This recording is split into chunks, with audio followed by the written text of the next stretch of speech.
Did your mama come from Mexico? Papa come from Palestine? Sneaking off through Syria, crossing all the borderlines.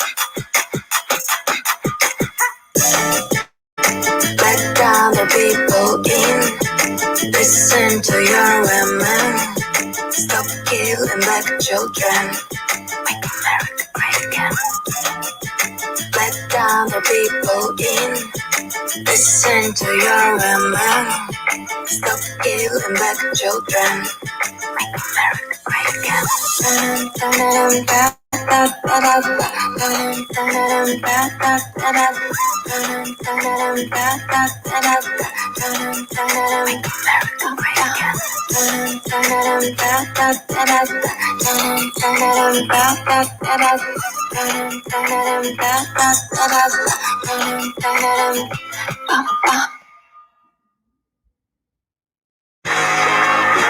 I'm pissed off, really pissed off. So many names I could list off. How many more murders till it really hits y'all?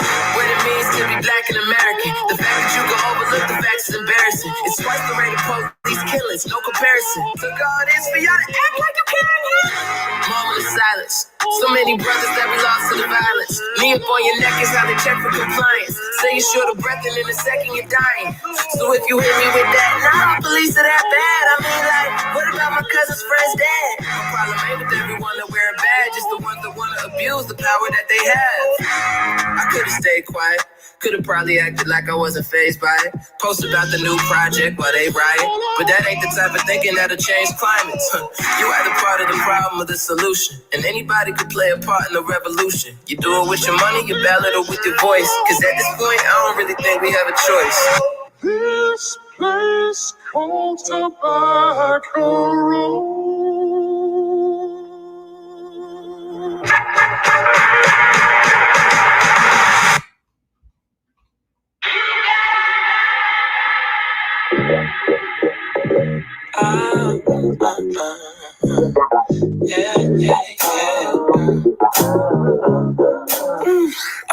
So we music biz, but me up, trying to pull on my friendships, but I keep the joy. I was 18, making beats in my studio, I did it for the joy. Now you might feel it take too long, but we gon' fight and keep on marching to our dream, yeah. Oh, yeah. Hey, it break my heart every time I turn the news on and see the police shot another young brother, black boy. You know we had a mother, father, grandmother, brother, sister, but you see him as another black boy. Now you might feel it take too long, but we gon' fight and keep on marching to our dream, yeah. Oh, all we want, all we want, yeah. All we want, all we want, yeah. All we want, all we want, yeah. All we want is joy. All we want, all we want, yeah. All we want, all we want, yeah. All we want, all we want, yeah. All we want. Around the world, man, need some peace on earth, man. Asking for a change, oh, I'm praying for some joy. Man, they blowing up France and they killing kids in class, so we need a little joy. Now you might feel it take too long, but we gon' fight and keep on marching to our dream, yeah. This land is your land, this land is my land. Can't we just be grown, man? You acting like a gotta post it, gotta hold hands, man. You gotta vote, man. That's your only voice. Now you might feel it take too long, but we gon' fight and keep on marching to our dream, yeah. Oh yeah, yeah. All we want, all we want, yeah. All we want, all we want, yeah. All we want, all we want, yeah. All we want is joy. All we want, all we want, yeah. All we want, all we want, yeah. All we want, all we want, yeah. All we want is joy.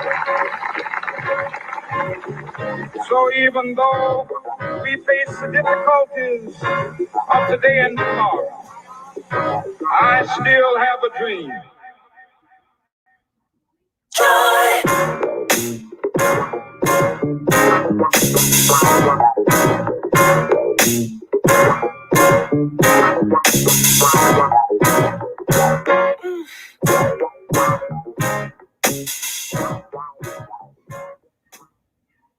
I will be okay.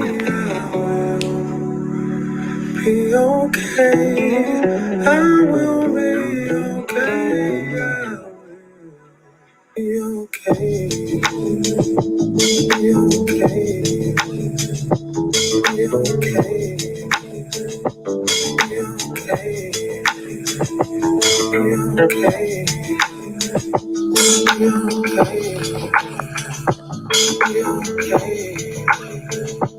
Be okay. Life been calling me, I gotta clean my energy. I'm learning that love is a key. I'm where I'm supposed to be. Life been showing me that I can be anything that I believe. Every time the world will see, I will be okay. I will be okay. I'll be okay. I will be okay. I will be okay. I'll be okay. I will be okay. I will be okay. I'll be okay. I will be okay. I will be okay. I'll be okay. Manifesting what I want, making sure to pray in the morning. I like my day to have a certain tone. So when I look in the mirror, my self-esteem is clearer. I don't wanna have to find myself on nobody else because I know I will be okay. I will be okay. I'll be okay. I will be okay.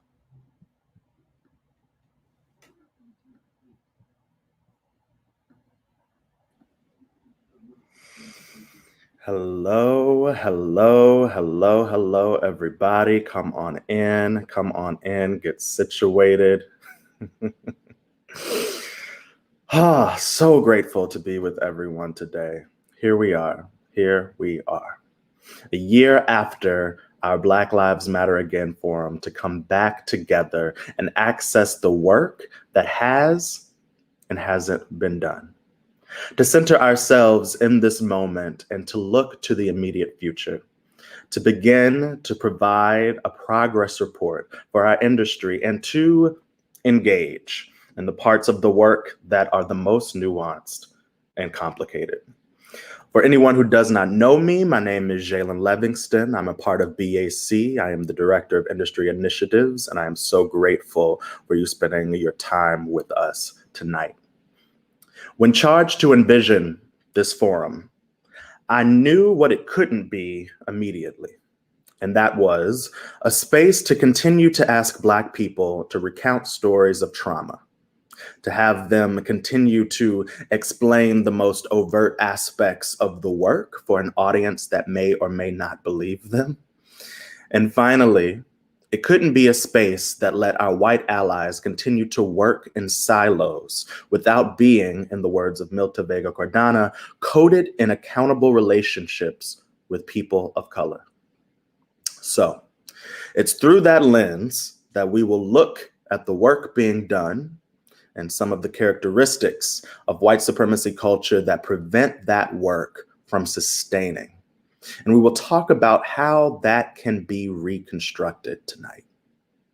There are surely more than 3 characteristics that work against sustaining this work, but for today, we will look at 3 specifically. Paternalism, which will be defined tonight as decision-making processes that are only understood by those with power and unclear to those without it. Power hoarding, defined tonight as feeling threatened when anyone suggests organizational changes.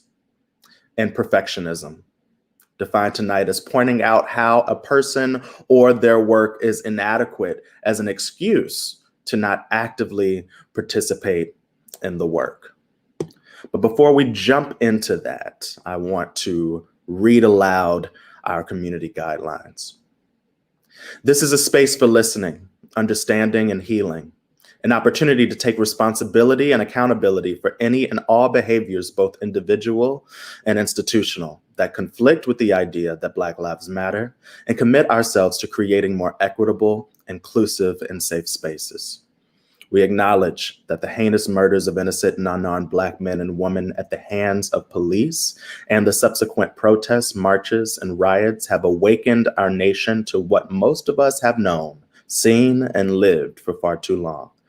We are grateful for the work of our brothers and sisters organizing in our communities on our behalf. Their labor has made it possible for us to be here today. We acknowledge that wherever we are currently located in the United States, we are on stolen, occupied land. And after that was stolen land, there was stolen people. I want to honor the generations of displaced and enslaved people that built and continue to build the country that we occupy today. We believe that those who are most directly affected by the varied levels of systemic oppression should be allowed to speak and be heard first when cultivating new policies and actions of reform. Now, we know that there are hundreds, thousands of different voices, opinions, and experiences in this room that all want and deserve to be heard. We've provided opportunities for some to speak and share, but unfortunately, there is not enough time to address everyone. We encourage you to send your thoughts on social media, over email, through the chat, or join the outer space rooms after the forum. We welcome both humility and discomfort, for it is at the crest of those two things that an opportunity for growth and change lies. I'm going to send us right into the work. And with that said, I want to bring on Britton Smith and simply ask, what next? Hey, Z. What's up, brother? You look so good in Korea. Go ahead. I knew you would be here, so I said, let me pull up. I love your shirt. I love your shirt. It's good to see you, brother. Thanks for setting the space for us. And we're going to also bring in our executive director, Rob Nanis, to help with this panel. Look at him. What's up, Rob? Hi, everybody. Hi. Yes. Thank you so much, Z. I'm so honored to be here every time we gather. And the first thing I want to do is give thanks to our ancestors who didn't have Zoom, who didn't have this moment to speak their voice fully. And so I stand in honor of them and in honor of my own skin. I'm so happy to be here. First thing I want to ask is you, Rob. How are you showing up, man? How are you? How are you? I'm good. I'm a little anxious. I'm used to being on the other side of things, so always a little, as I guess a reformed performer, I'm always a little stressed about being back in the front seat here. But I'm really excited to be here, and obviously to be here with you and talk about our own relationship and to talk with our panelists. Yes. This is a nice panel. It's about, for those watching, paternalism, and I myself had to Google that. Like, what is that about? What does that really mean? But before we dig into that, Rob, tell the people something radically transparent about how you're showing up, other than nervous. Something like you're wearing shorts right now and they assume you're wearing pants, or something crazy. Oh God. Oh God. I'm not good at this thing. I am also wearing shorts, and I'll think on how to answer that. Okay. Beyond being nervous, I don't have a lot to share right now.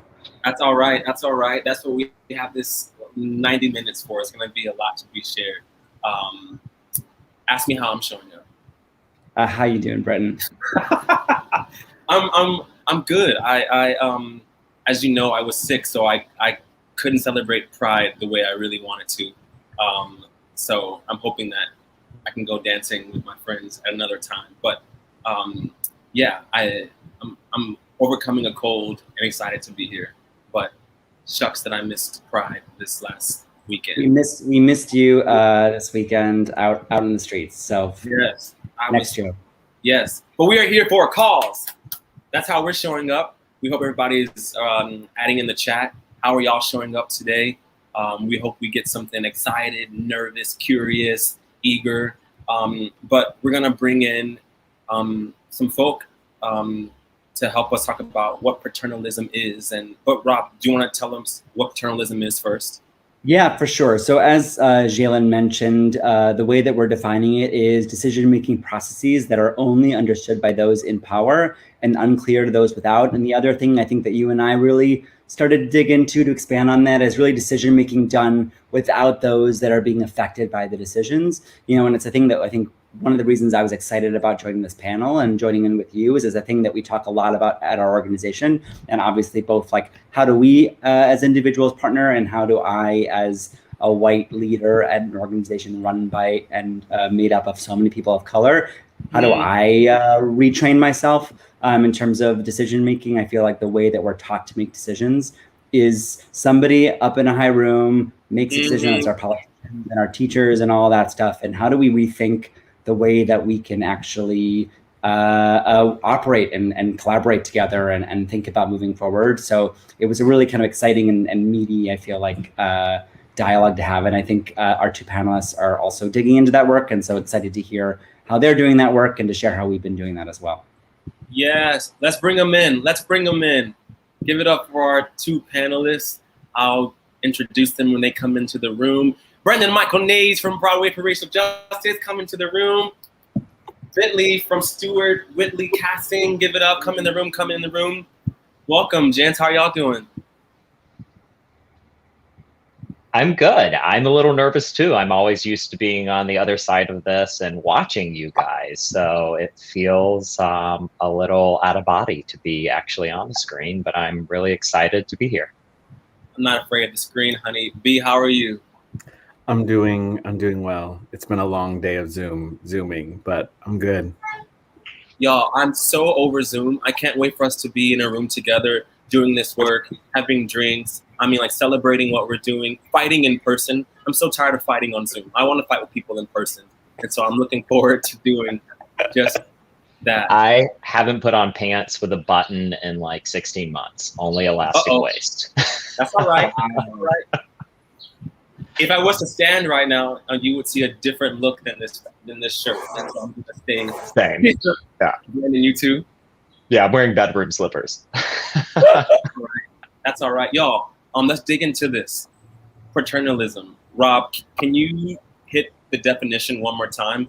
And then I want to see how that definition shows up in y'all's work or your life at all. For sure. Decision-making processes that are only understood by those with power and unclear to those without. And as I said, we added in decision-making done without those most affected by the decisions in the room. Before y'all dig in, I think why this is an important panel to start with, because so much work has been done since June. We don't know exactly what the work is, but we know that so much work has been done by our Black and brown brothers and sisters and by our white allies. And we're going to figure out what work has been done, but this is about how the work has been done and with whom. So when you think about paternalism, we'll start with you, Brandon. What comes to mind? How does it show up? Or what comes to mind when you think of the word and the definition of paternalism? Well, when I was presented with the definition, I think the first thing that came up for me was like being a parent.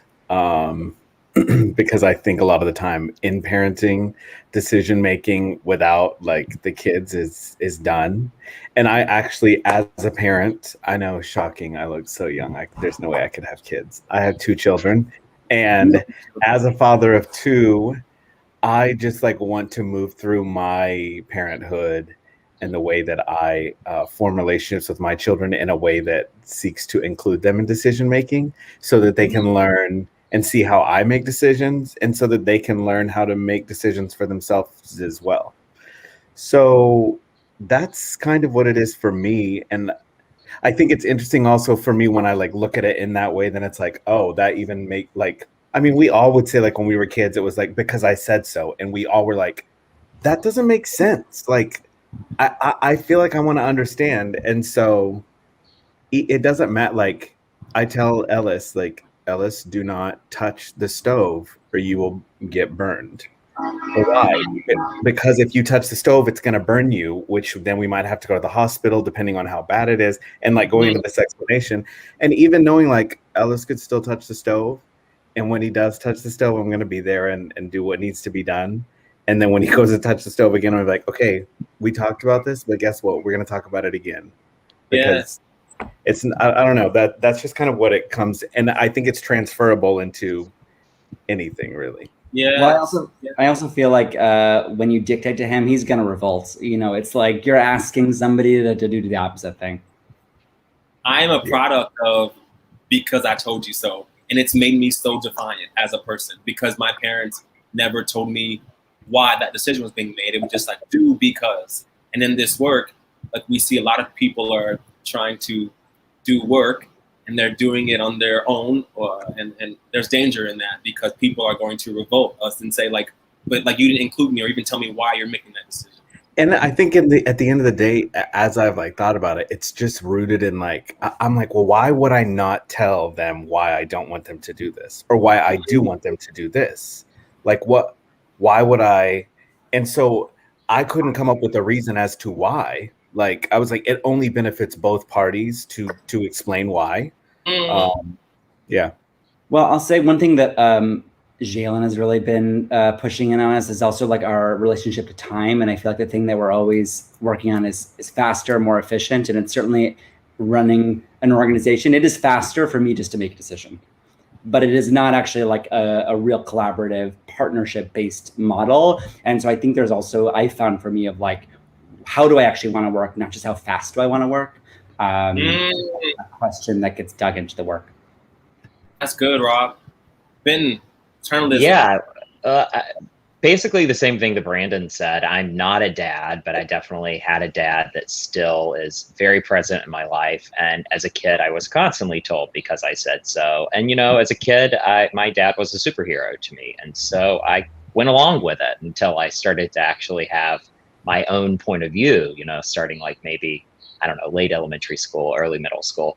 And then I totally started to become defiant as well. And I needed explanations. But the kind of aha moment that I had about paternalism is that the word paternal, meaning like, you know, a father is paternal, a mother is maternal.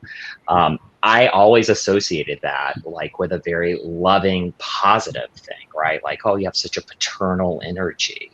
But when you look at it in the definition that we're talking about it in, it's not nearly as loving. It just kind of sounds controlling to me. The other thing I really think of is that my dad's a veterinarian and my brother is a nurse. I come from like a kind of a medical family. And I always think of the doctor-patient relationship when it comes to paternalism, right? Like I feel like the medical field is very much set up that way in terms of like, doctor knows best. Doctor knows what is needed for you to get better. It is over your head. I don't need to explain it to you because it would be too difficult for you to understand. So you should entrust me and the medical system that we have your best interests at hand and that, you know, we're going to take care of you and you don't need to know how, when, what, where, or why. And so those are, so it's kind of funny. I both, you know, my dad is in the medical field and he is a father. So he really defines that to me. But of course now, you know, as a small business owner and an artist in New York that's constantly collaborating with other folks, it's kind of the last thing we want to do is be paternal. It's with that we want to make partnerships where we actually are giving people access and tools so that they can make decisions by themselves and not be dependent on like the man behind the curtain that has all the secrets, which of course is like our industry, what we're here to talk about. Yeah, and I'll say we were having a conversation with some of our team members last week about the ways in which that is harmful. That particular system in the medical field is harmful to Black women because those systems are built by white men, so they don't understand, you know, what the actual needs are. They don't, you know, so there's a real, I think, you know, one of the things that Britt and I were talking about is how much these systems are so connected to the work that we're doing more broadly around criminal justice reform and systemic racism. These small things that feel kind of minor are actually kind of explode when you start really looking at the bigger systems. Yeah, that whole myth that Black women, that have like a higher tolerance of pain during childbirth versus white women, right? That's what you're referring to. I feel like I've heard reference of that in recent years. there's this thing that keeps coming up about like paternalism and this parent, but in our industry, the parents are these individuals who don't see all the people under them as their own children. And all of the children are from so many different walks of life, have different experiences, have different genders, but these parents are ruling as if there's one child who has to do one certain thing and go a certain way. So even in this like analogy of like parenting, I don't even think that all of the children are even accounted for in what they're being told how to change the system. Like I think about this like definition of safety and what's included in safety in our contracts and bylaws. And if they were including all the children, Black women's hair would be included in safety. If they were including all of the children, people's like mental and just like physical care would also be included. But there needs to be some reform all around about who the children of the paternal parents are. I want to shift for a moment and get you guys' fingers in the camera, okay? We're gonna do a BAC, and we love this, the human thermometer exercise. Come on, nails. Come on, nails. It was pride. I had to. Okay, so this is an exercise to get us and the audience viewing in the cyber world to understand how you instinctually lead and how those instincts may or may not be linked to paternalistic leadership. And all I want you to do is keep it 100. Keep it real with us, okay? And Rob, you participated as well, brother. Is that all right? Here we go. So 10 is I strongly agree. Absolutely, yes, yes, yes. 1 is I strongly disagree, not me, don't apply. So you're gonna, like waver between 8, 5, 6, all that, blah, blah, blah, blah, blah. Okay, first one is my opinion matters. If you think your opinion matters, you probably do a high number, okay? Okay, next one. My role often requires me to make decisions for others. My role often requires me to make decisions for others. Okay, 9s, 10s, big leaders, big leadership. Okay, next question. I tend to be controlling. I tend to be controlling. Okay, Brandon, why do you put a 10? My therapist told me. No, I'm just kidding. That's all right. That's all right. That's No, all right. I'm just kidding. I know. I like, because of just like who I am and my personality and like wanting to get things done and wanting them to be done in a certain way. Because I also think it stems from like growing up. I grew up in poverty, and I watched like Band-Aids put on leaks my entire life. And I was just like, so you keep nailing the same old piece of wood back. That wood is rotting. Like why are you putting the same thing? We need a new fence. We need a new fence, period. And so I think growing up in that, it was just like, I want to be able to control and say like, we need a new fence, so we're going to buy a new fence. Amen. Yeah. Amen. That's all good. That's all good. Next question. I'm satisfied by the number of people of color in new positions in leadership in the industry. I am satisfied by the number of people of color in positions of leadership in the industry. I see a 00, I see a 3, and I see a 3. I think like this is important to ask because there are a lot of people watching this who have done so much work, right? Or who think that they've done a lot of work to involve new leadership, people of color. These numbers are super low. Rob, why are you not satisfied? Or why put a 3? I put a 3 because a lot of the main institutions where most of the actual money are still run by white people. And I think, unfortunately, we're run an organization we're a industry that is at its heart a financially based capitalistic industry. And therefore, at the end of the day, the power stays with the money. And so I think there's a lot of great organizations that have sprouted up, and I'm excited to see them grow. But until that tilts, I think it's gonna be a slow change. Amen. Last question is, thank you both for chiming in there. I tend to focus on intention over impact in my leadership. I tend to focus, and I want to charge everybody who's listening, not just people on this panel, to answer this question. I tend to focus on my intention over impact in my leadership. I'm like, Okay, why'd you put a 5 there, Benton? And you're not alone in that number. Why? yeah, that's a really complex question. I feel like I am a product-oriented person, and I'm always wondering what the final result's going to look like and how it's going to realistically and ultimately affect people. And so because of that, I feel like I often like skip over my intention, the process of it, and just kind of focus on where I predict or assume or hope it's going to land. And so that's why it's a 5. I mean, I don't know. I mean, I intention, of course, is probably better than outcome, but I don't, and at the same time, I'm like, outcome's really important. Outcome's really fucking important. It's real. And as we're talking about not just the work that's being done, but how it's being done, I think sometimes our instinct as dope-ass leaders, all of us are dope-ass leaders, is to be in constant conversation about impact and intention, and where we're slowing down to make sure that we're involving the right people at the right time to move in the right way for the impact we want to receive. If we're only thinking on impact, that's a very forward thing. I think that like intention is a round motion that involves checking in. And so I hope that people who are watching this, impact is important. Get to that goal, but don't get there so focused, like as a machine, that you don't forget to think about care, harm, who you're doing it with, how you're spending your money. The intention of what you want is super important. And so I want to wrap this segment up. That segment was called Human Thermometer. And because we're moving so fast on time, we want to hear more about y'all's relationship. Rob and I have been in relationship with each other for 5 years. And I am Black and Rob is white.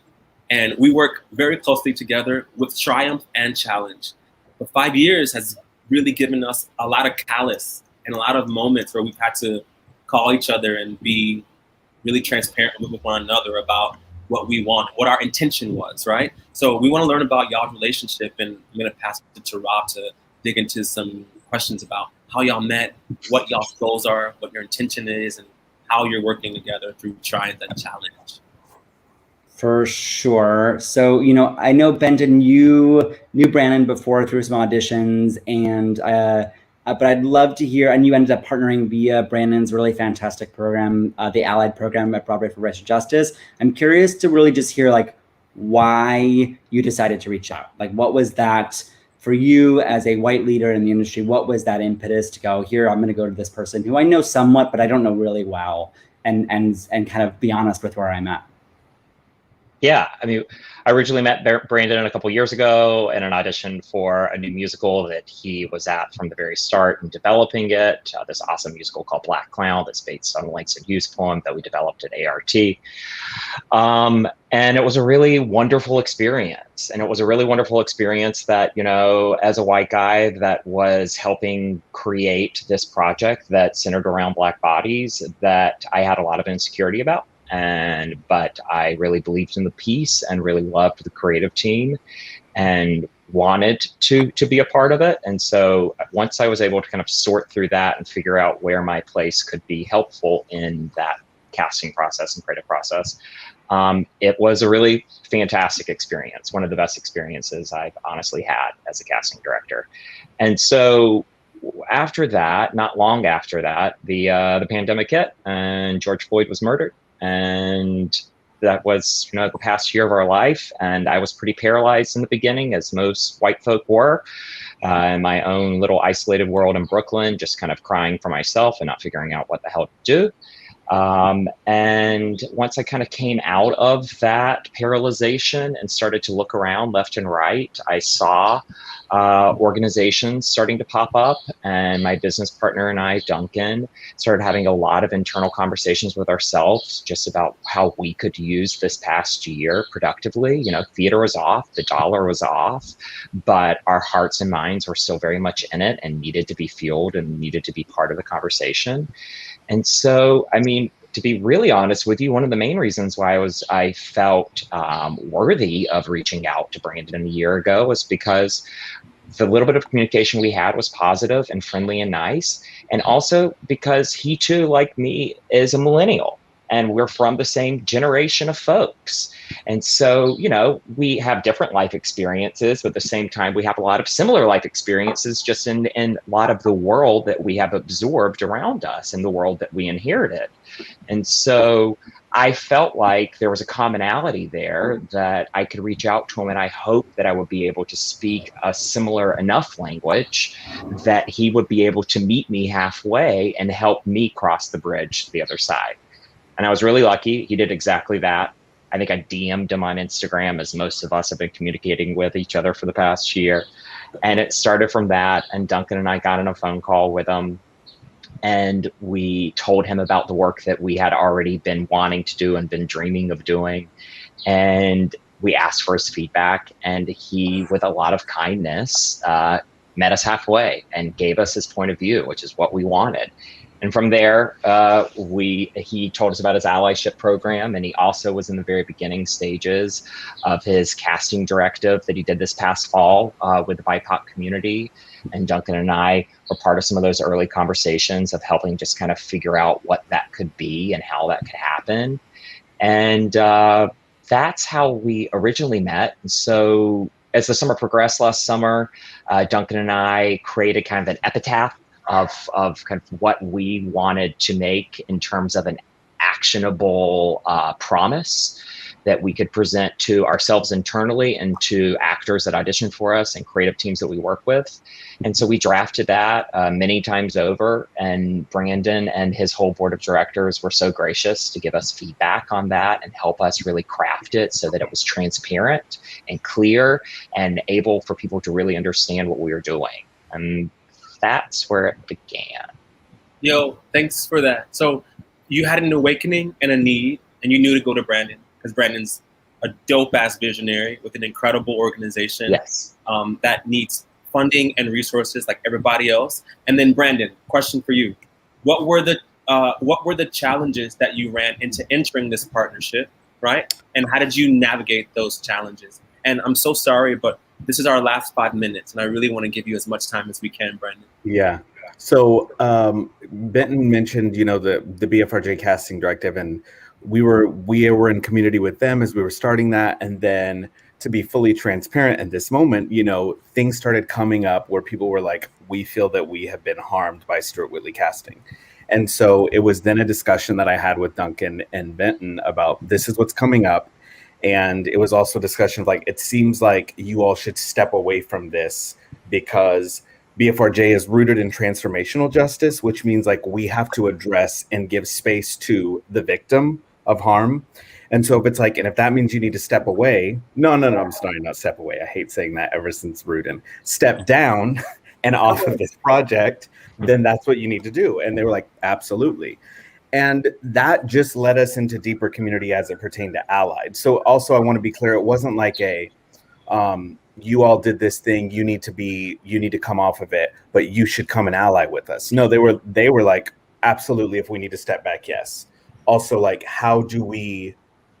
what do we do about redress for ourselves? Like, it was like, we don't want to combat that we've caused harm. We have to give the space that we are two white men. It's like, of course, I'm sure we have. How do we move forward and not do that? And how do we make amends? Like, what does this all look like? And so they approached, like Benton said, about Allied, and it was very early on in the Allied program, and we were like, okay, like this is how it works. And they were like, well, we actually have been working on our protocols and what we want to do. And I was like, great, let's take a look at them. We looked it over, and we had an IG live that we didn't even talk about this in our meeting, but we had when I say an IG live, I'm pretty sure I said like the first question on the IG live, I was like, so what do you have to say about people who say that you are racist and you have committed harm to them in audition space? That's how we started it. I was sweating bullets. Yeah, and I could see that like Benton and Duncan were nervous, but I was like, this is it. This is the work. Like, there's going to be nerves. People are going to get it wrong, and you have to wade through those waters, and that is what this work looks like. And I will say that that was really like, I mean, we've had other conversations, but I think because like when you start from a space of like, hey, this is this relationship. When something comes up, I'm gonna like send you an email, or if it's more important than that, I'm gonna call you and I'm like, hey, we need to have a discussion about this. And that's what it's been. That's what it is. And I think on the side of white people, they have to come to a space of like, okay, well, I'm willing to relinquish the power that I know that I have held for so long to say like, yeah, I'm going to yield to what you're saying and be like, okay, I see that. I see. Yes. Thank you for calling me on my shit. Thank you. We will do better. Also, what do we need to do actionably? What do we need to do better? Oh my God. I think that right there is key for anybody white listening that's in a position of power, whether you're an usher, whether you're a theater owner, whatever space you're in. This is a moment between two people. And the aha moment I'm having here is I feel like white people, it's okay to be redirected.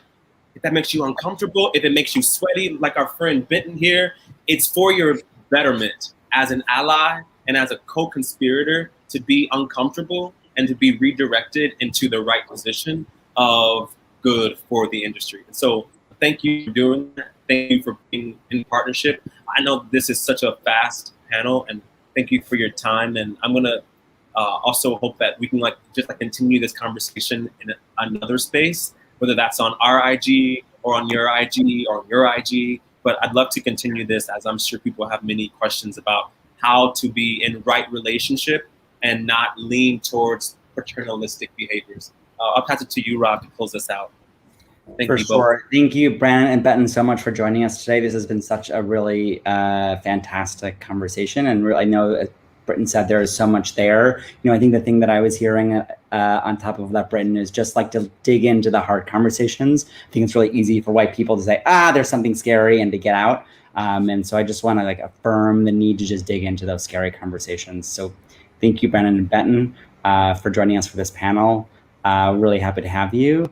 And I believe we are setting up from here the next panel around power hoarding versus power sharing. That's going to be led by our Vice President and Director of Policy and Research, Susan Sturm. So I will pass it right off to her. Thank you, Rob. Thank you, hey, Susan. Thank you, interpreter, for doing that wonderful job. And what a powerful start to this conversation. Thank you so much. So I'm Susan Sturm, and I am the Director of Policy and also the Vice President. And I'm also a law professor at Columbia Law School. And so this question that we're going to be focusing on, from power hoarding to power sharing, is very relevant throughout the theater industry and also throughout the policy and advocacy world that I am in as well. And we've defined power hoarding as feeling threatened when anyone suggests organizational changes. And we've just heard a discussion of the fact that white people, we as white people, have been in positions of power throughout the theater industry, as well as throughout law and policy in so many of our institutions. We've been making decisions without excluding the participation of people of color. It's been our rules, our way of thinking, without even knowing that that's what we're doing some of the time. People have been excluded.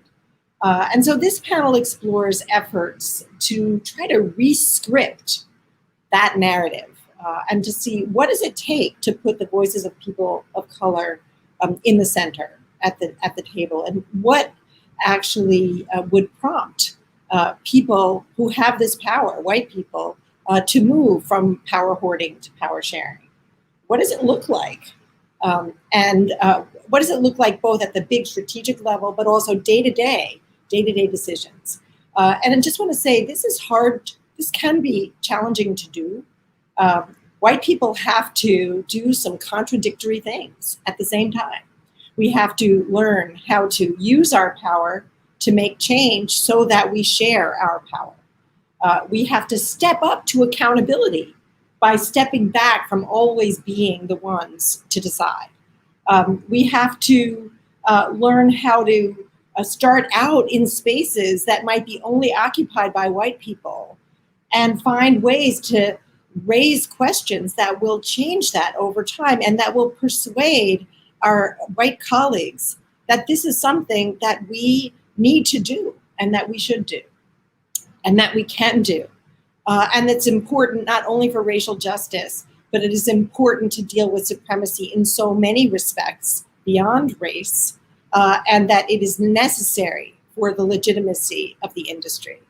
So this panel explores the efforts of two people to really struggle with these contradictions, to move from power hoarding to power sharing.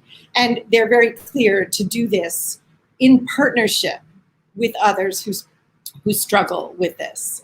So we're going to be joined now, excitingly, by Ali Lalonde from the team, who's the producing director for the team. Hi, Ali. Great to see you.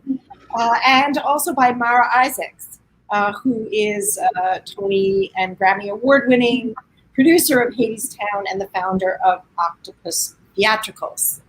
So how are you doing? How are you doing, Ali? Good, thanks. Good. Really great to see you and to get to hear your voice. Mara, how are you doing tonight?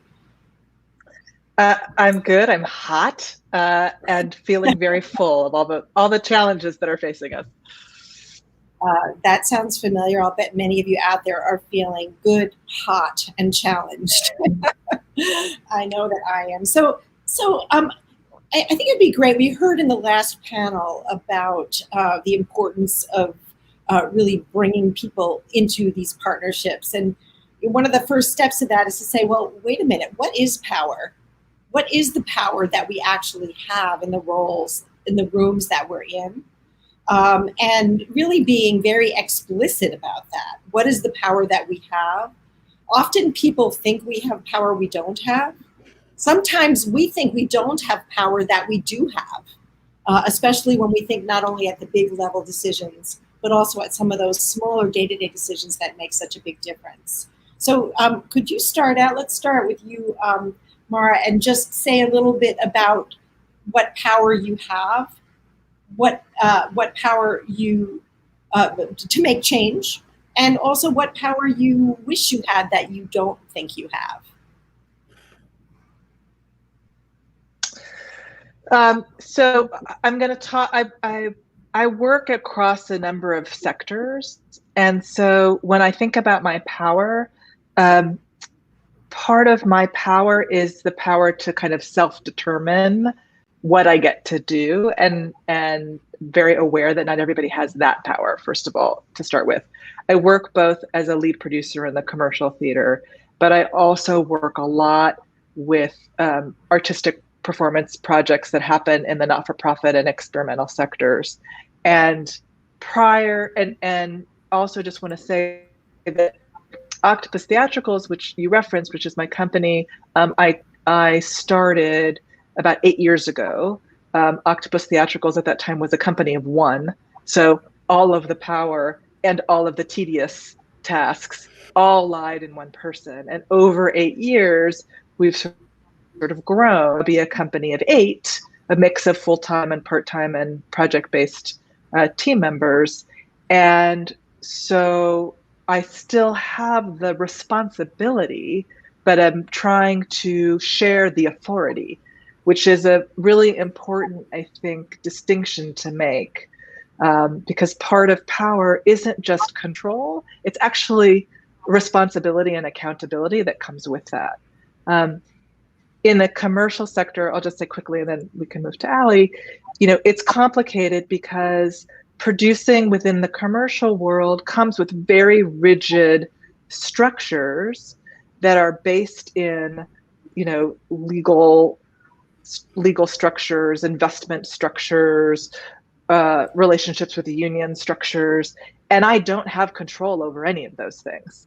all I can do is within those structures, choose my partners, together with my partners, choose our approach to kind of problem solving within the confines of the commercial structure. So I hope that answers that question. Thank you. And I'm part of what you're illustrating is you are straddling these two worlds, and that you have some latitude, more latitude in the not-for-profit space to redefine how power is exercised and what authority means. And you've described more constraints in the commercial space. And one of the questions for us is both how do you redefine and share power within those structures, but also where are the opportunities to change those structures that we might not actually know that we have, but that we could have if we came together in different ways. And I just put that out there really for the audience to think about, which is, we have to operate day to day in the structures we're given, and how can we think about the aspects of those structures that are really open to change.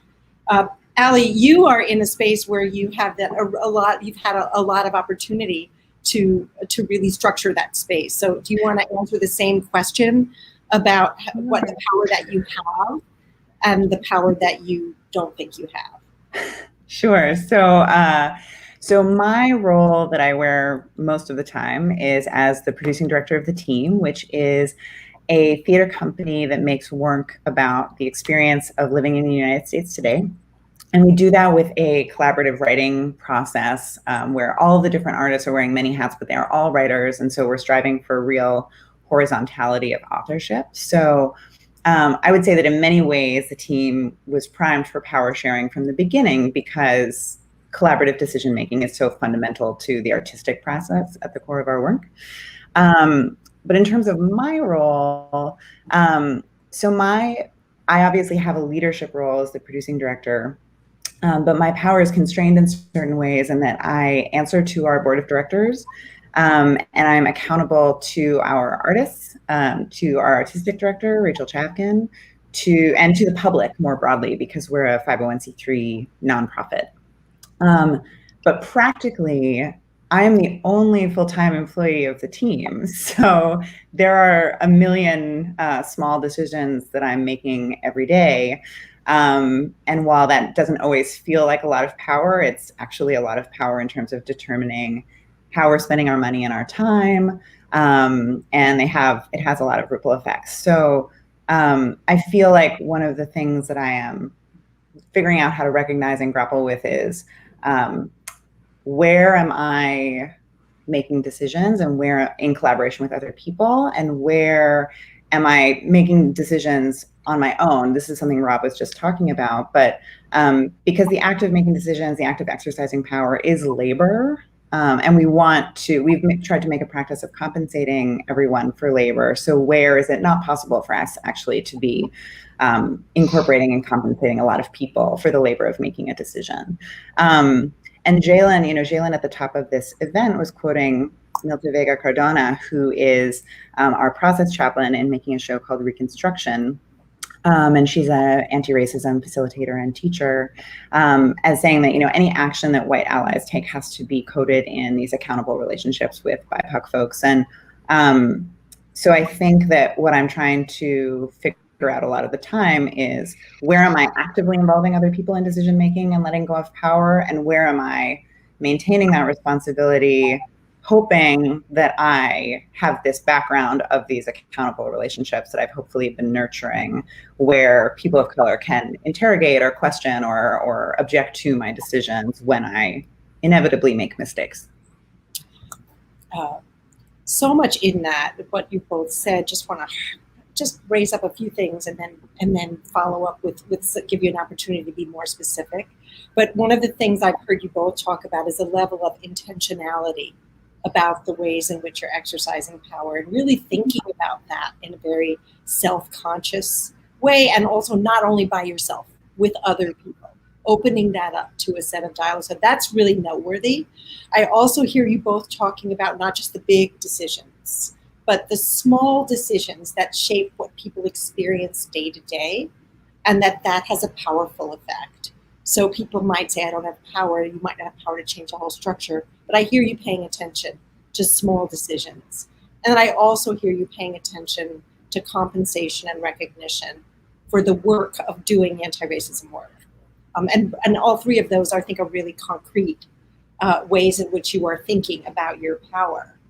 So I'd love to take it to the next step and ask you to describe what you're doing. I think people are really eager to hear some specifics. You know, what are you doing, and what makes it possible, and what led you to do it differently and collectively? What inspired you to share power? And so let's start with you, Ali. And you know, you've in our discussion, you've talked about, you know, you started with a pretty homogeneous group in the team, and you've gone from that to a place where people of color are really fully participating, or I don't know whether you can say that, but there's an aspiration to a fuller participation in leading. And I'm wondering if you could describe that shift in power and what led to it, and what's happened, what's been challenging about that.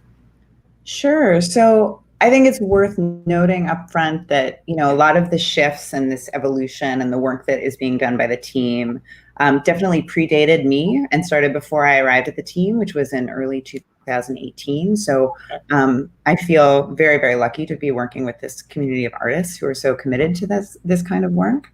But yeah, the team was founded in 2004 by an all-white group of artists, and that group grew over time. But at the time when I joined the team, it was still a majority white company led by two white women, myself and Rachel. But right before I started with the team, they had premiered this work called Primer for a Failed Superpower, which included a 32-member ensemble that was radically diverse in terms of race, age specifically, gender identity, socioeconomic background. So like all these metrics, this ensemble was radically diverse. And that work was so intentionally focused on the process of making it versus the product. And that process really clarified this value for the team, which was articulated by Ryan Johnstone, of how we make is as important as what we make. And so that process of making Primer directly grew into Reconstruction, which is the show that we're building now, and which was the first thing that we started working on when I joined the team. And that production started as an interest in looking at Gone with the Wind as a Confederate monument with a broad group of artists. And it has grown to have 23 writers in the room, who a little less than half of whom are white identifying artists, a little more than half of whom are artists of color, majority identifying as Black, either African American or Caribbean American.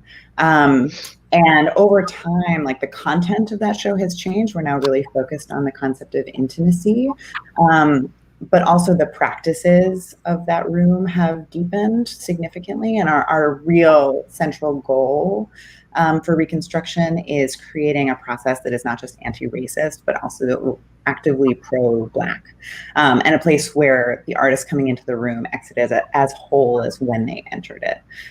So really crucial to doing that has been working with Milta Vega Cardona, who is our process chaplain, who started in 2018, giving us a one-day Undoing Racism workshop, and has since been present for all full company development to help us sort of hold space and figure out how to create that anti-racist room.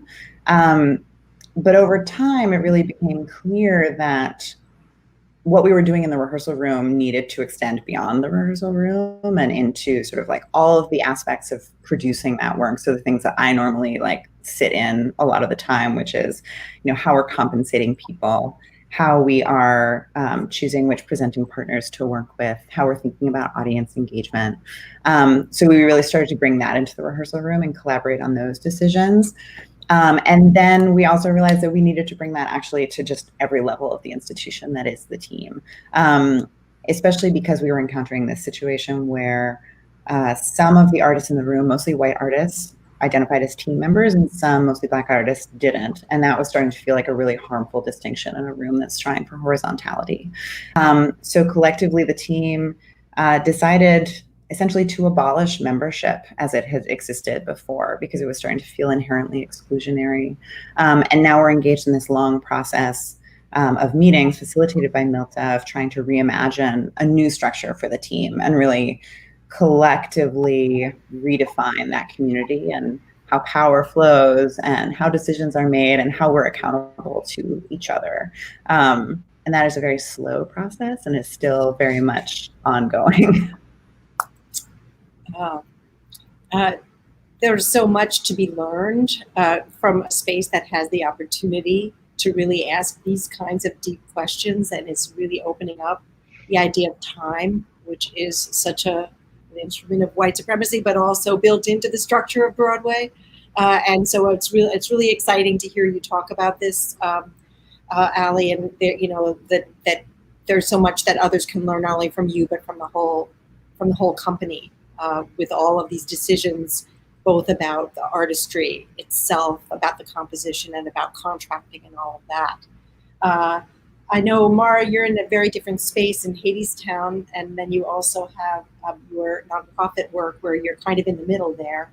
But there might be people in the larger audience who are saying, well, that's all well and good, but we can't do anything like that in the Broadway space. We have too many constraints. We really don't have any opportunity where we could potentially really move to power sharing. And yeah, I don't want to overstate. I know this is challenging, but I'm wondering if you would share, I mean, especially the more time you have, the more choices you can make, less time, less choices. But even with those constraints, are you finding places where it's possible and crucial to restructure power? Well, I think what I'd love to do is there are certain things that we've tried to do from the outset in terms of establishing a certain culture in the company, in our commercial company, that looks more like the other kinds of projects and companies we assemble. And it's really creating a kind of culture of care and a community of care and a culture of communication. So regardless of, it's not necessarily power sharing in a traditional sense, but I believe and I hope, and of course, am open to hearing that this is not the case, that we have created a culture of empowerment. In other words, we aren't necessarily ceding major decisions about what we do because the structures, as far as I can tell, don't really allow for that.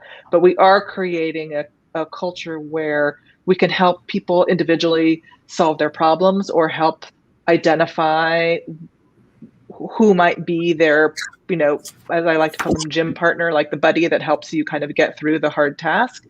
So that's one thing.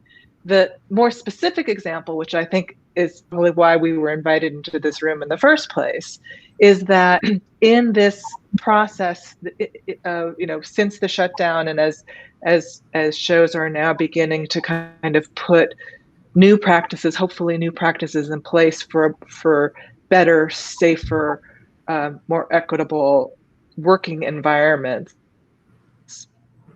A lot of producers are, fabulously identifying that they need to bring in consultants to do anti-racism or anti-bias training, or helping them, as the example from the previous panel, work through what their policies and statements of accountability are going to be. And so we were in the process of doing that same thing, and realized that in fact, as producers, I and my partners realized we actually don't know, we couldn't possibly know from our perspective what the needs really are. So rather than even the basic decision of choosing who the group is that we're working with or who the consultant is that we're working with, even that very decision, that's something actually we can cede. We don't have to control that level of decision making. And in fact, we'll come up with a better process, if it's made with the buy-in of the company, and with their sort of thoughtful deliberation. So we have created a small task force, and by company, by the way, I want to be clear, I don't mean just cast. I mean representatives of the cast, of the band, of the stage management team, people who are working backstage, the creative team. So it's a small group of people who bring all of these different perspectives, and we're slowly working through it. It's, as others have said, it takes more time. It's not an efficient process. It's messy, but we have in fact said to them, we're here to facilitate the conversations. We're here to support and answer questions. This task force will make the decision about who we work with. And part of that is also bringing up for them, well, actually, we think the need is actually, we have to address this situation or this problem, maybe not this other thing that everyone assumed was the issue. So I think it's so far, like I said, we're in the middle of it. So results to be announced. But I think it's been a productive series of conversations. That's really interesting. And part of what I'm hearing is that just as we heard so powerfully that the process is as important as the product. That's what I heard from the team.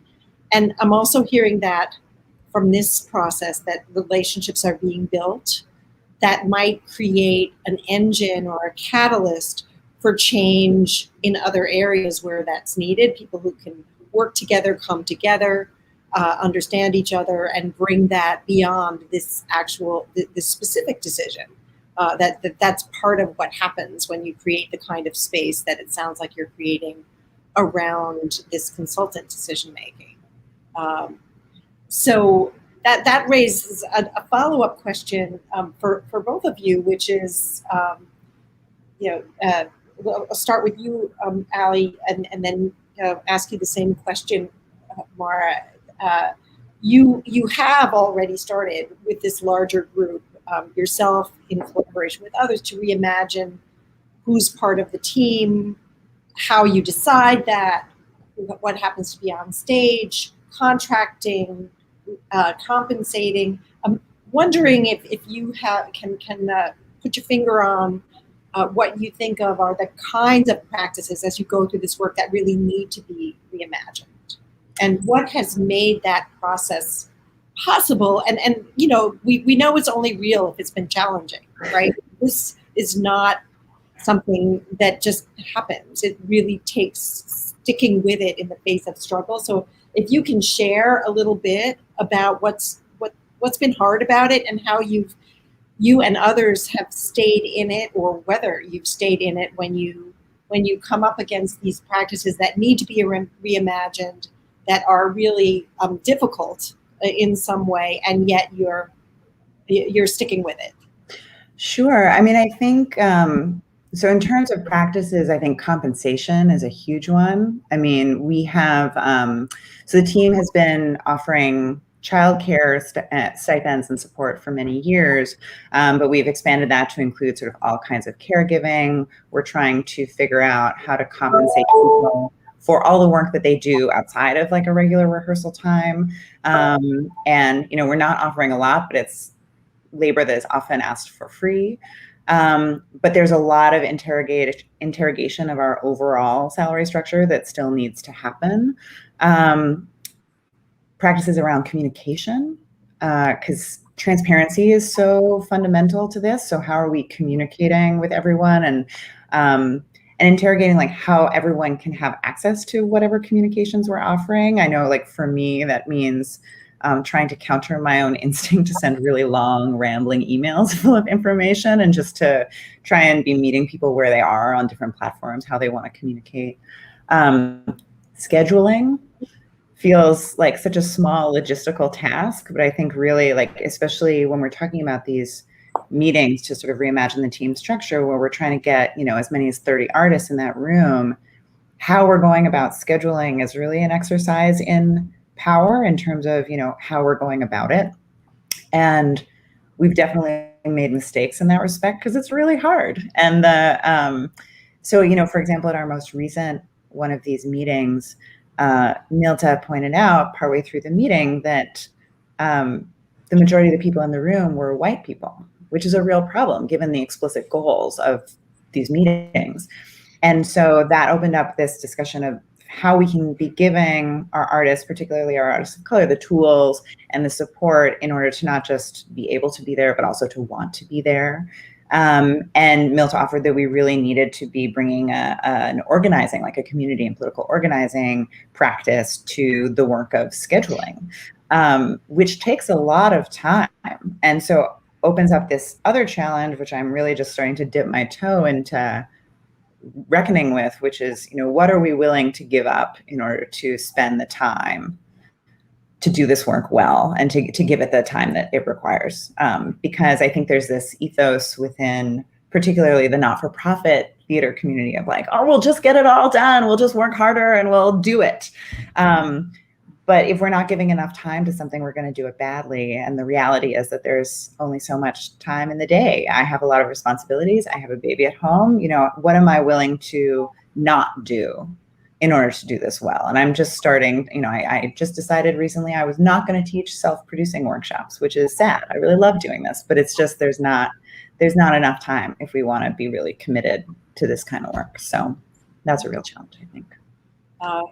And I just want to highlight, first of all, some of these things that you're articulating, like communication patterns and scheduling and the principle of compensating people for their work. And all of these are really structural, cultural aspects of your company. So you're really in the process using small decisions to change culture. And I think that's really helpful to observe. And I also want to observe the reaction to having something not go the way you intended, having mostly white or a majority white people in the room.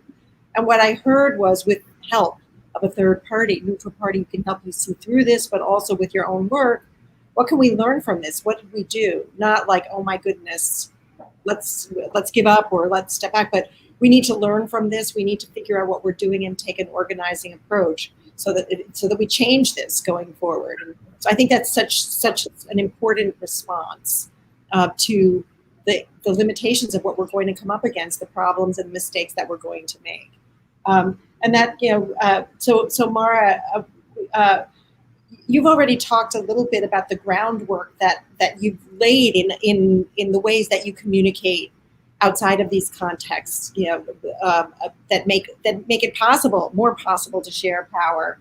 And I'm wondering if you can say a little bit about the cultural foundation that you've laid that's made it possible, or what the challenges are, and then what the difference is for you and what you're able to do when you're in a nonprofit space where you have maybe a little bit more flexibility around who you're accountable to or what you're accountable to.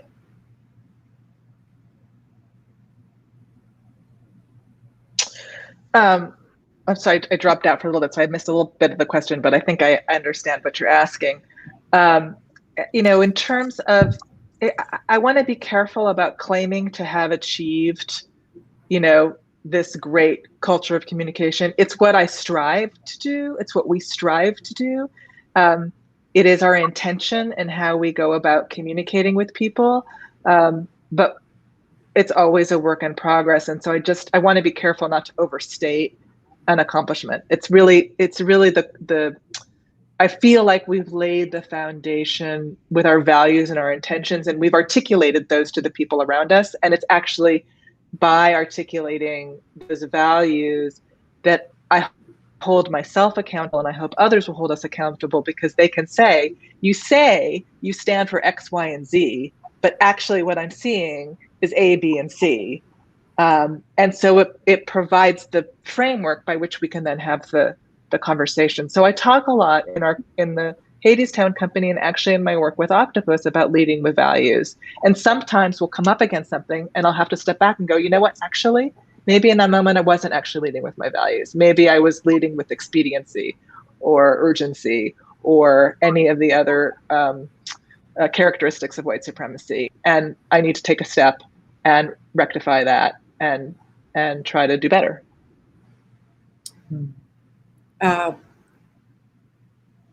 So thank you. I think we have so much to learn from the work that both of you are doing. I wish we had more time, but time is something we're all having to navigate, including us right now. I've learned so much from the conversations that we've had and from what you've shared, and really look forward for folks who have ideas about some of the great questions in the chat about where does this kind of move from power hoarding to power sharing, where does it really have to take place? And the kind of question that we started with, asking ourselves, where do I have power? Where do I think I don't have power, where I actually do, as someone in the room who can ask the kinds of questions that I hear Ali and Mara really bringing into the room. Not to say that they've answered them or made all of this happen, but created the space for real collaboration so that they can learn when they're succeeding, when they're failing, and when they need to work harder. So with that, I'm going to turn it over to Leah Squillace, who is my wonderful colleague in Broadway Advocacy Coalition. Oh, to Jaylon, I'm sorry, to Jaylon and Leah. Jaylon, you're my team colleague in the Advocacy Coalition. And so wonderful to see you. Hey, Ali. Hey, Mara. So great to hear you all speak. And thank you, Susan, for that facilitation. So over the past few months, BAC has been building a relationship with Nicole Johnson, who is a creator, curriculum designer, and facilitator of Edify, which is a justice advocate training program. BAC is proud to be partnering with Edify to make these workshops accessible to all those within our theater community who want to build their capacity to advocate for racial justice. And so I want to bring Nicole in, and before we hear panel 3, I just want to engage with Nicole for just a couple minutes about that work. Hi, Nicole, how are you? I'm doing well. Good to see you. How are you? Good to see you. I'm great. I'm so grateful to be speaking with you. Yeah, like I was saying, I want you to talk a bit more about Edify. And, you've told us that Edify is a space that not only welcomes, but really calls white folks into advocacy work. Yeah. And so I guess I'm really curious about, why did you choose to create a program that focuses on white ally advocates specifically? Sure. Yeah. It began in a great deal of pain for me. As I was navigating one of maybe the worst experiences of racial gaslighting that I had experienced in an American institution. It tends to be my social aggression. Racial gaslighting always comes for me. So I was experiencing that and trying to navigate understanding my worth in the midst of those circumstances, and then trying to work and trying to live and succeed as an African American female. Right. And I had to step away from that role. It was a role that I really thought I was fit for. And the pain of that sacrifice, in addition to the racial aggressions I was experiencing, kind of like convicted or like created this beautiful burst of energy that turned into Edify, which is this 5-step dismantling systemic oppression program. I wrote an essay called An Essay for White Folk and Unedified Black People in America after that experience with racial gaslighting. And I remember somewhere in the essay, it's like this long, burning essay of just anger and disappointment. There was a line in there that was like, if I need to create a step-by-step for you, I will. And then lo and behold, I created this step-by-step. Essentially, it's like a step-by-step for people who've grown up in a racist society, where we have to understand our identity, utilize our imagination, understand our influence, similar to what we were just talking about, understanding your power and privilege and how to use it. Right. And then go into impact, understanding your impact, and then initiative for sustainability. So it's 5 I's, 5 weeks of intensive transformation programming that really convicts white allies to engage in the work of understanding the white supremacy culture tenets, of course, but then navigating the history of our industry, understanding what they do know, trying to connect the dots and create new ways of imagining how they can be of service, and doing it in a cognitive-based therapy way, where I'm asking questions and giving you time in the room to navigate it, and asking questions about things that may not even relate directly to diversity, equity, and inclusion. It has a lot to do with like your shame and your guilt and the things that essentially are inside of you that we have to rid, including me. I have to rid myself of white supremacy every day. So it's actually was not originally a program for only white citizens. It was actually for anyone who wanted to advocate for a vulnerable community. And it's problem of practice based. So by the end, you actually have to dismantle systemic oppression in some way in an institution of your choice. It's kind of like your modern day lunch counter, where you have to stand up for justice at the lunch counter that you choose. If it's your social media, if it's your rehearsal room, if it's your audition room, if it's your casting agency, your production, whatever it is, there's tangible change that happens at the end of the 5 weeks, so that then you have the behaviors to keep doing it again and again for different vulnerable communities. So that's how it kind of started. Right. That I know there's so many people who are listening who are wondering, just like, where can I go? What can I do? How can I just begin the work? What is the next best step? And so it's so great to have someone like you a part of this industry, which is so specific and so connected to a very unique type of people. But it is a microcosm ultimately of the grander world, as I'm sure you know. So I'm glad that we get the opportunity to have you. And just to say, after the third panel, our audiences will have the option to join you, Nicole, in an outer space room to learn more about your work and to sign up for Edified training. Edified training. But before we get there, I want to connect this panel to our intention in this forum, which is to focus on providing models and strategies for white folks who want to move from a place of allyship into a place and space of action. So I'd like to invite a few of those allies who have already taken up the charge of moving into action, who have turned to Nicole to further their ability to move away from perfectionism and towards a place of appreciation of intention in their advocacy work. And so I know they are deep in the steps and have a lot to say. And so I want to bring in my colleague, Leah, to frame up our last panel here. Hey, Jalen. Thank you. you. Good to see you. Good to see you too. I feel like I only see you on phone calls now, so it's good to see you. I'll see y'all later. Bye. Hi, y'all. And hi, Nicole. Great to see you. Oh, bye, Nicole. My name's Leah, and I'm the Associate Director of Curriculum and Industry Initiatives for the Broadway Advocacy Coalition.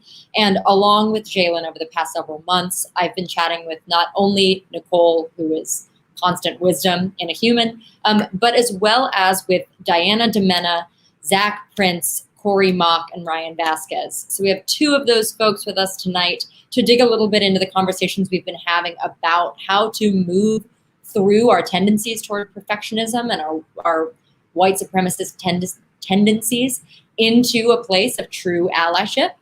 So first, introducing Diana DeMena, who needs no introduction, but she is a theater and film producer, worked on shows including What the Constitution Means to Me, Girl from the North Country, Network, Three Tall Women, Natasha Pierre, Bright Star, Doll's House Part 2, Meteor Shower. Need I go on? I probably should. Diana has also been absolutely instrumental in making Edify available to so many of us and will continue to do so. Thank you, Diana.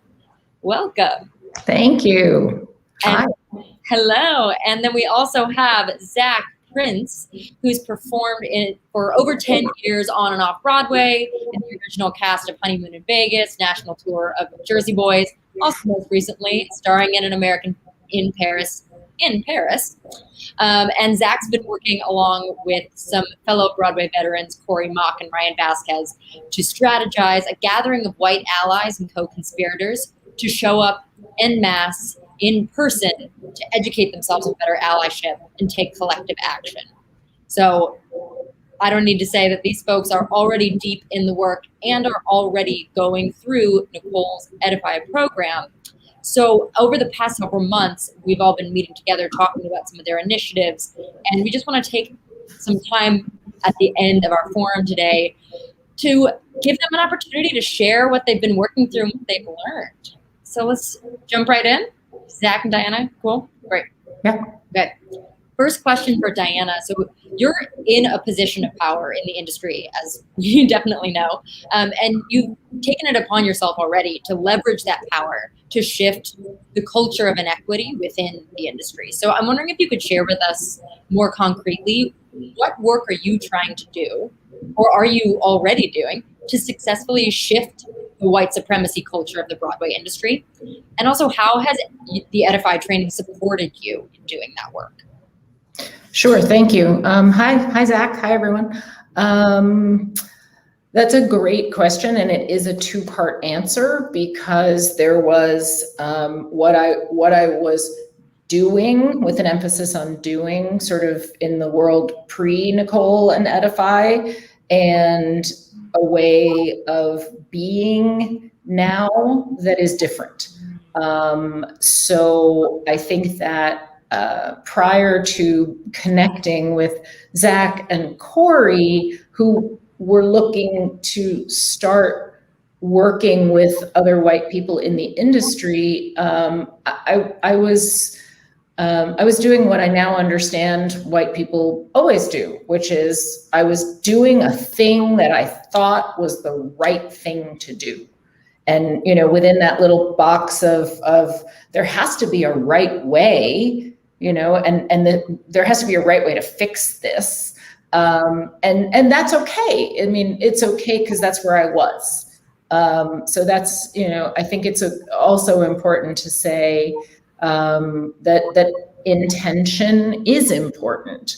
And the intention there was what was available to me at the time with what I knew. So, you know, I'm kind of teasing myself a little bit, but I want to be really clear to say I'm not criticizing myself.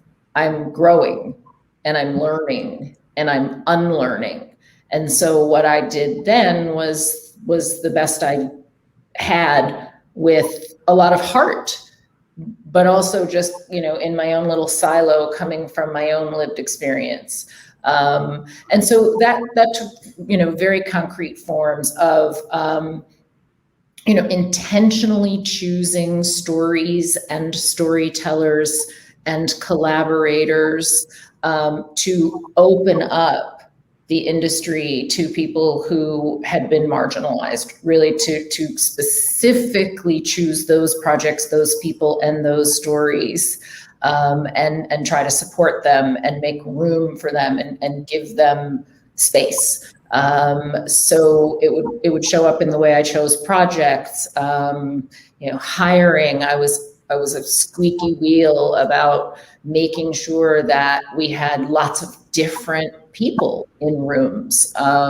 So all of the things that I think we all know from a tactical standpoint are important. You know, being the one who speaks up. I learned something wonderful from one of our sessions on Edify, where a lot of white people freeze because they don't know what to say. You know, they see an incident of you know, racial harm in a room, and then they go, I don't know what to do. You know, I'm uncomfortable, so I do nothing. And Nicole effortlessly gave us language when another person on our Edify cohort explained that she had been in a situation like this and didn't know what to say. And Nicole was like, oh, that's easy. You say, it's 2021 and we're not doing that anymore. That's not what we're doing anymore. And I just thought, oh, okay, right. So I have 2021 so many people this week. You know, I just like bring that out every chance I get. So I think that was sort of the things I thought I was doing before the Edify training, which were fun. They were good, they're helpful, they're valid. If that's where people are at, that's great, because that's still on the path.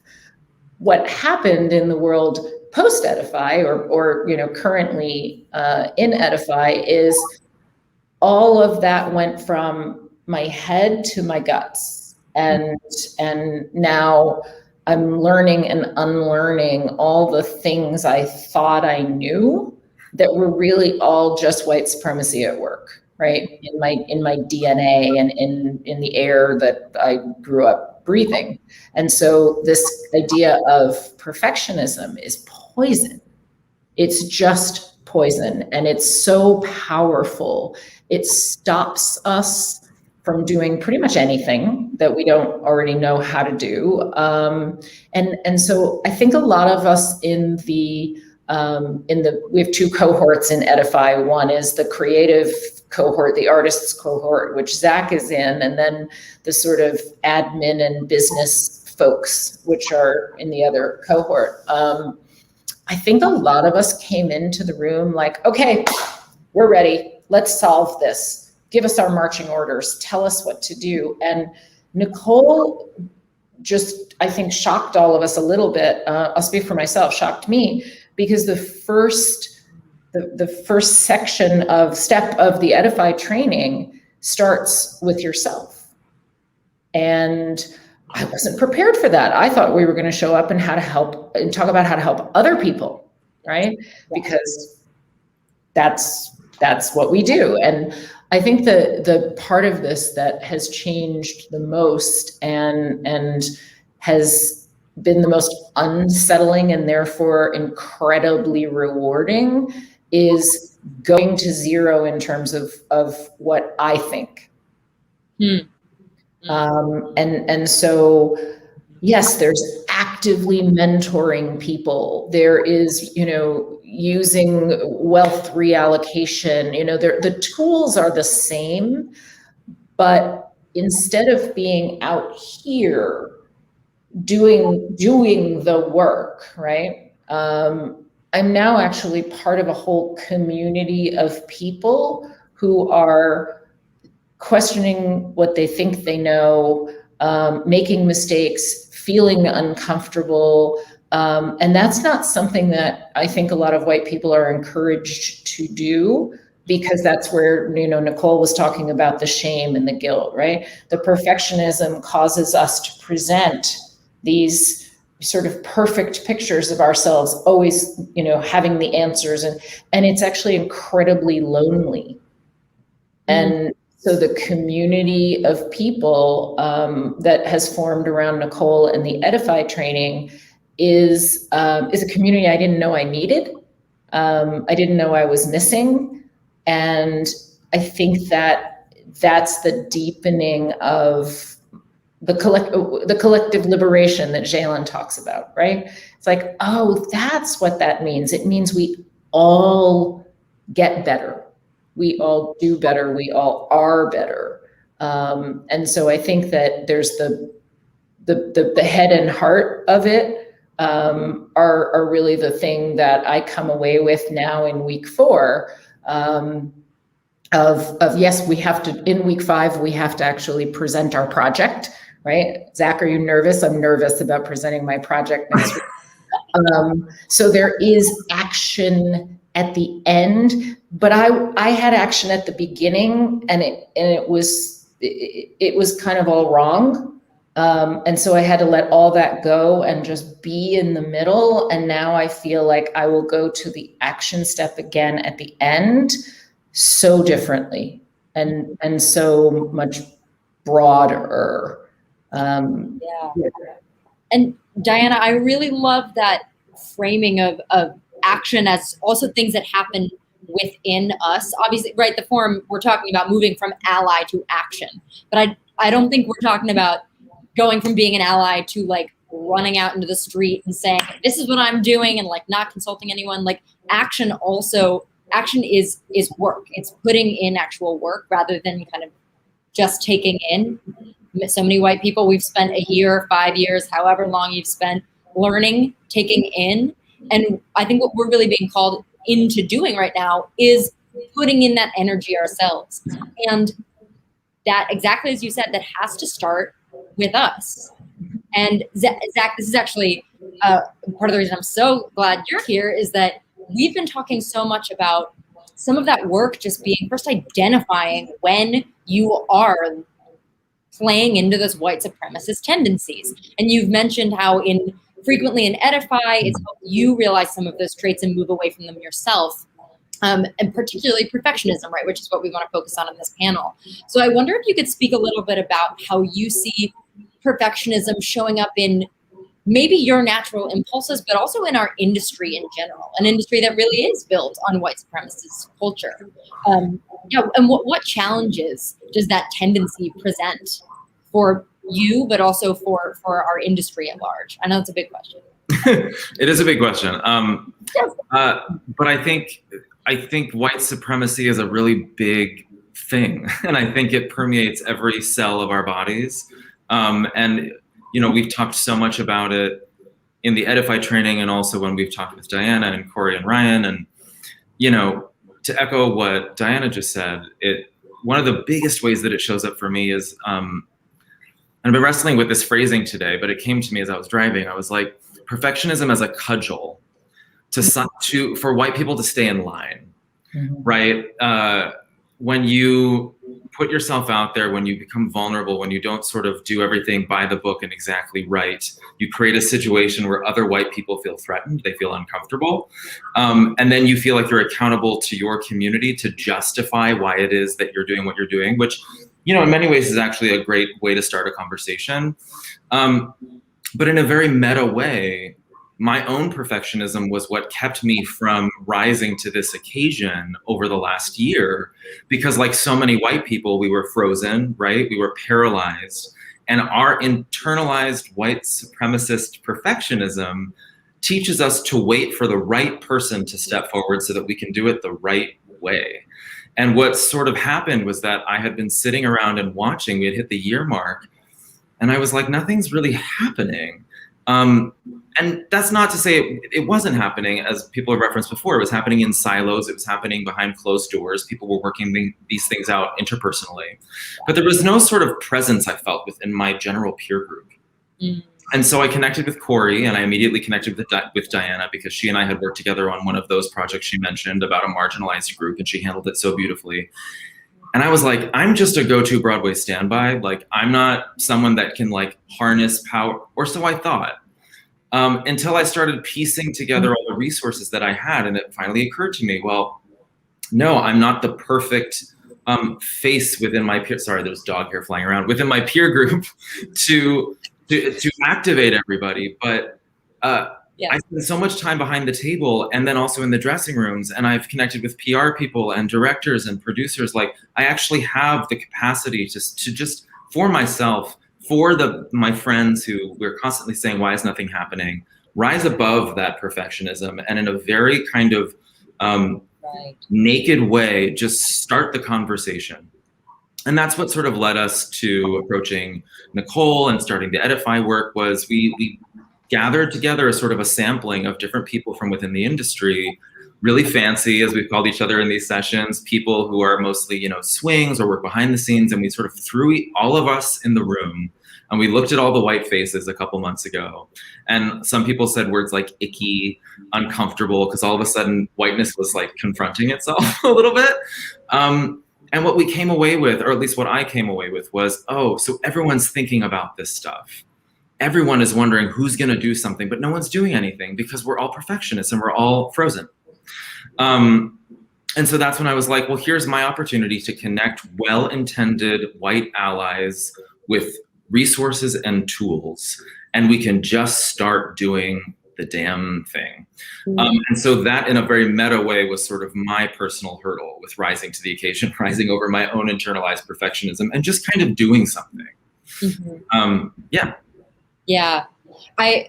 Zach and Diana, I've heard you both speak to the importance of having that community to help you lean out of those tendencies. And in one of the earlier panels, there's a reference to a gym partner or someone who, like, I have to get out of bed because that person is waiting at my front door, so I will go running this morning. And that is absolutely, I found that critical in my work at BAC. I know the white members of BAC get together and we talk weekly about how we are going to fortify ourselves to better support the people of color that we're working for. And Jalen started us off with that quote about being coded in relationships of accountability with people of color.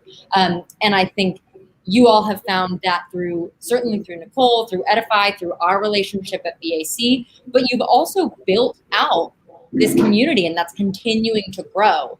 And so I'm cognizant of time and want to give you a chance to both talk about how crucial that's been. And I wonder if that can also be a segue into how other folks might be able to get involved and find a community of their own to continue to improve their advocacy. Sure. The community is extraordinary, and it really does. It's starting to create these concentric circles of growth. So the way we structured the Edify training, taking our partnership with one another and Nicole and BAC and putting it together in this first training program, the intention was always to be, a little bit the guinea pigs. And so we got together in this single cohort, but even within the cohort, we've had more resources brought in. The actor cohort and our cohort had a little bit of, cross-pollination in last night's session. And so there's an aggregating of energy and resources and information that's growing just in this first group. And it is really, we had always said, let's try it. And then we can become ambassadors for it and talk about it. And then hope more people will want to keep joining this community. So the community has begun. It's already growing in its own little ecosystem. And so, I think our intention and the call to action at the end of this call is going to be for all of the white people who are here, who are really ready to make this step, to go from allies to this kind of concrete action. I believe you guys are going to put a link up that people can, right? Oh yeah, we can drop that in the chat momentarily, but folks, you will have an opportunity to sign up for Edify yourself. Thanks to Nicole and Diana and Corey and Zach and Ryan, who have been working alongside us to make sure that's possible. Sorry, Diana, to cut you off. No, go ahead. Zach, did I miss anything that would cause people to want to hit the button and sign up? No, I think what's really great, and Nicole put it very succinctly, is that, this is very much like a primer for white people to actually start to internalize the sense of to empower ourselves to rise to this occasion. And at the end of the first step in Edify, you're challenged to bring someone else in. And I did that for the second week. And I've noticed with each week, a new person comes in, and then I get an email or a phone call or a text saying, oh, wow, I want to bring in so-and-so. I want to bring in so-and-so. And in my mind, I thought, well, this is going to take a long time to grow, but it's actually already happening because it's empowering yourself to rise to this occasion. It doesn't just help your community and the people of color who so badly need white people to rise to this occasion. It's also a really great exercise for yourself. And I think it's really speaking to people in this moment where so many people feel powerless anyway. So I think I'm selling it enough, but yeah, it's been a really great exercise, and I look forward to every Monday. So. Yeah, and I think Britain actually nailed it in the first panel the best, right? When white people are uncomfortable. I think it was Britain, maybe it was Brandon. I think it was Britain. Y'all correct me in the chat if I was wrong. But when they said that white people being uncomfortable benefits people of color, but it benefits white people. This is a learning opportunity. Like one of the things that we say, or at least that I've said at BAC, as I try to be humble, is I would rather be wrong than be adamant about my ignorance. And this is an opportunity to learn all the ways that you're wrong. And of course, we're always going to be wrong. We will never ever be perfect. We are always going to make mistakes. So we need to unlock that ability to take steps forward with the knowledge that we're going to make mistakes and to know how to move through them and be accountable for any harm that we hopefully don't cause, but everyone does. And I'm so grateful, Diana and Zach and Corey and Ryan, that y'all have like helped me make these realizations, that we've been able to have all these conversations, looking forward to continuing them. Folks, if you want to be a part of this community of folks figuring it out and leaning out of white supremacy, sign up for that Edify training. And I'm going to kick it back to Jalen to close us out. Thank you both so much. Thanks, everybody. Thank you so much. And also want to give a final interpreters tonight. Thank you so much for helping us communicate these messages. Leah, thank you. Thank you for facilitating that and being a thought partner with me on this forum. And just thank you for the entire BAC team for really coming together and having really difficult conversations around how we can get the most juice out of this forum. And what was really important for us is that we could leave audiences with some real next steps, right? So like Leah was alluding to, you'll be able to go to that link in the chat and sign up for Edify training. And we will have an outer space room dedicated to those who want to hear more from Zach and more from Diana about both Edify and also what Zach and Corey and the gang have been dreaming and working up in the workshop processes around organizing a group of white allies. And so just to say, in the first outer space room, you will join those panelists from panel 3 for an opportunity to share your thoughts on the project they are working on and find out about those next steps. And in room 2, this will be for our people of color industry members. And this is an opportunity to join for a moment of reflection and dialogue around your desires and needs in working in collaboration with co-conspirators. So really engage with us after this. You know, we always talk about time in these forums, but we're developing some time after the forums to get a bit more into the nitty gritty. And just to say, if you don't have that link, you can go to bwayforblm.com/the outer space to find those links. And I want you all to also visit bwayforblm.com to engage in our survey. We have a survey that is out to all theater practitioners, organizations, institutions that will serve as a kind of report back to the industry on the work that is happening and has been happening over the last year. So please find that survey. It is intensive. Take the time to sit down and do it. It is this level of transparency that our industry needs to feel safe and excited about continuing this work forward and creating a better world for the kind of stories that we want to tell. I want to thank everyone you saw on screen tonight, and I also want to thank everyone you didn't see on screen tonight. A special shout out to Drea Brown and Mona for really helping us organize this forum and move it forward logistically. Thank you all so much for this opportunity to kind of facilitate you through these conversations tonight. Please reach out to us. Please continue the conversations. And this isn't the end. This is the beginning of the next chapter of the work. So buckle up, and we have more work to do. Thank you so much.